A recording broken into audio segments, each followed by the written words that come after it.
Welcome back. I welcome all of you. This is Shuvo. I hope you are all doing well and standing on the side of good. I'm doing well too, and I am also on the side of good. Today we are here with the 4 Nights of Fear, and our honored guests are with us in the studio.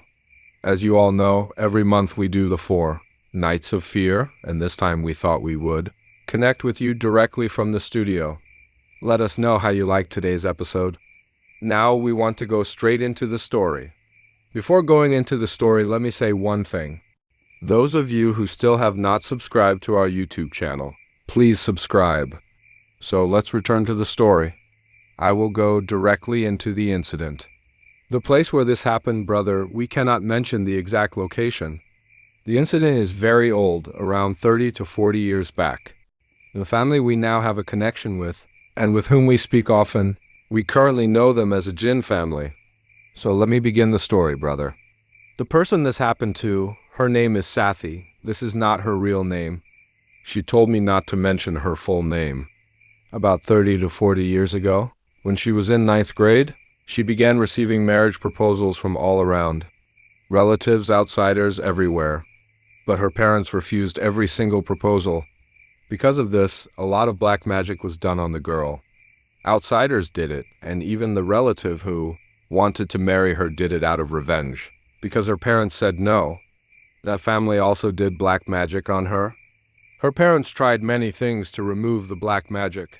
They took her to religious scholars, did spiritual healing, but over time she began losing mental stability. She became like a disabled person. Her hair started falling out, and many different problems began appearing. At one point, as black magic kept affecting her repeatedly, one night her parents saw a very long snake on her bed while she slept. Sometimes a black cat, a very dark black cat, came into her room. Sometimes a huge crow entered her room, and sometimes the room smelled strongly of flowers, like a garden. Other times there was a terrible stench. Good and bad smells kept appearing in her room. Her mental state and physical condition grew worse. Finally, her parents made a decision. Since their daughter was reaching the last stage and was not well, they thought they should arrange her marriage. But not with those who had brought proposals earlier. They chose someone themselves.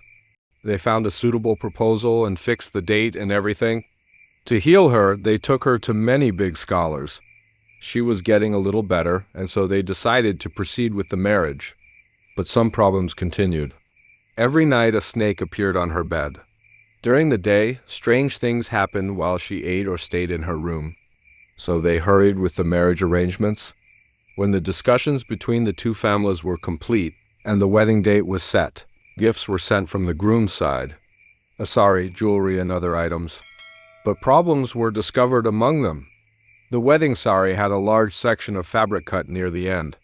And even though both families were Muslim, inside the groom's gift bag, they found things that were extremely unusual and bad omens.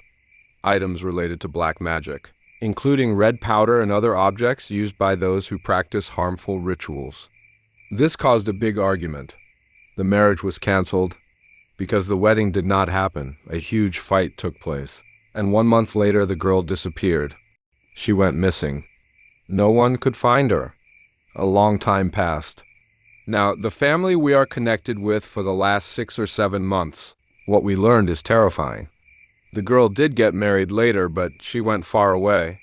She lost mental stability because of all the suffering. She had gone far from her family with all her pain. She eventually got married and had children, 3 daughters and 2 sons. But none of the children are normal. Not a single one. Their entire family is in a terrible condition. All the children were born disabled. Every night, strange sounds come from their rooms. Very unusual noises. When guests visit their home, they cannot stay for even 10 or 15 minutes. They feel as if someone is speaking right next to their ears. They feel restless and disturbed and quickly leave. No guest can stay. Their house feels heavy and uncomfortable. The children grew up, but none of them wear proper clothes. They keep only a cloth around themselves all 12 months. At night they laugh, talk alone, behave strangely, as if buying vegetables and eating them raw. Many strange things happen in their home, brother. I have been working on this case for a long time. But brother, it is impossible to completely fix this family. They have suffered black magic from all sides for many years, and jinn have ruined their lives. Even now, the 3 daughters and 2 sons are in the last stage. They cannot be fully cured. This is beyond repair. They are deeply affected by jinn and black magic together. The woman I spoke about, she is now old. She left her parents out of pain and helplessness. She has not seen them again. She still cries, remembering that maybe if her parents had arranged her marriage earlier, her life would not have become like this. But now she believes it was her fate written by God. This is how her painful life continues. It is a terrifying situation. Brother, that was my story. Thank you so much. I felt very sad listening to you, because I can't even imagine a family suffering this much with no solution. So, Hafiz brother, do you have any more stories today? Yes, brother, one more story. A small one. About 7 or 8 days ago, 2 cases came to me. One was a college girl from Dhaka, and another was an older woman from Mirpur. I drove the jinn out of both of them from my office. While reciting, the jinn in the older woman began speaking. It said, "Go and recite Quran near her ear." I was watching from here, and the jinn said in a strict voice, "Tell her to recite loudly. I am 2,000 years old. Tell her to recite louder so I can hear." This shook us.